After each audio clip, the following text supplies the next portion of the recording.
Let me just give you a very good example. You are a father. Will you tell your children that because Nigeria economy is bad, you cannot provide for them?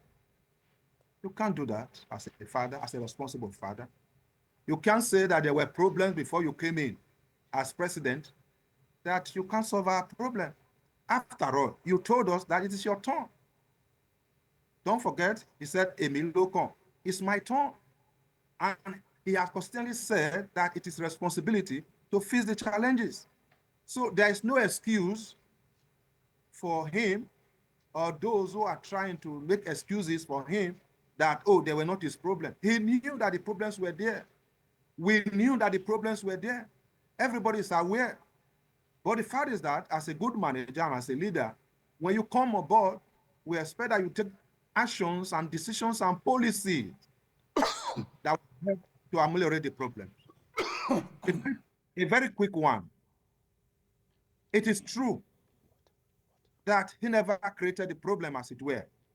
But his policy on coming on board, just two policies, those two policies, aggravated the already bad situations. What were those policies? Number one is the fuel subsidy removal. Two, the floating of the naira. But these are twin evil that any government must deal with in the real sense of it. But in dealing with it, you must ensure that there are safety nets, there are palliatives, so to say, things that will cushion the effect or that will remove the shock. Now, you do not have refineries that are working. You do not have local refinery of your product. And you just remove fuel subsidy like that. You talk of CNG buses. Where are the buses? Duke, if I may ask you, have you seen the buses? Are they working? Are they not supposed to be put in place before the fuel subsidy removal? And if you look also at the floating of the naira, no government in this world. I have read books. I have seen nations at work. No government will allow its currency to flow, to be dictated by the market forces. There must be a regulation. And I think the problem we have is the inability of government to deal with corruption.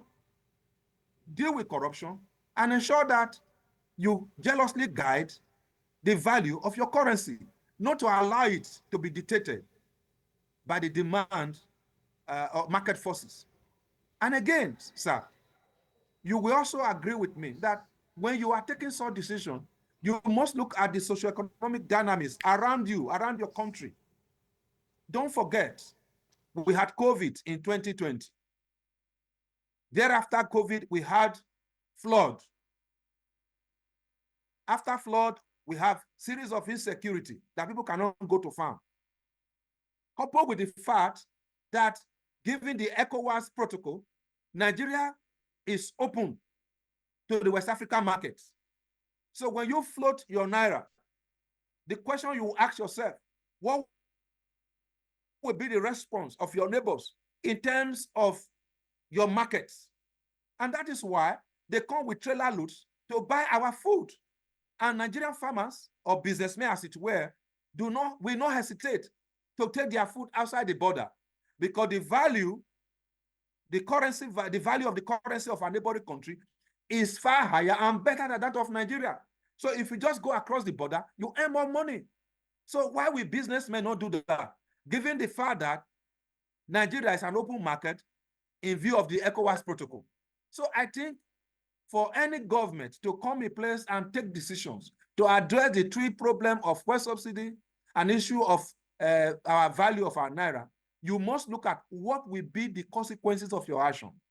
And I think those taking decisions or those advising government didn't look at these factors very well. Or if they have looked at it, they didn't provide enough safety net to ensure that the hunger, the poverty, and the backlash that we are having from the citizen is not there. Otherwise, if government have taken some measures to cushion what the effect will be, I don't think the hunger, the poverty, the frustration that we are facing today will not be there.